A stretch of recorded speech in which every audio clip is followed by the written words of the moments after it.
کرنا چاہیے. 6 منٹ رہتا ہے. تو اس وجہ سے میرے بھائیوں، آج کا مسلمان اگر چاہتا ہے وہ صحیح معنوں میں مسلمان ہو تو اسے اللہ کے قریب آنا پڑے گا. شیخ عبد القادر جیلانی رحمۃ اللہ علیہ نے اپنی کتاب منیر الطالبین میں لکھا ہے، فرماتے عید کا جو منظر ہے، میدان حشر کا منظر اور عید کا منظر ایک جیسا ہے. کہاں میدان حشر میں بھی لوگ قبروں سے نکلیں گے اور اللہ کی طرف آئیں گے.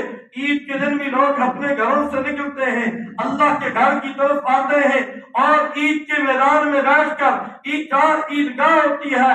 ہر بندہ اپنا مراقبہ محاسبہ کرتا ہے، میں نے رمضان میں کیا کھویا کیا پایا.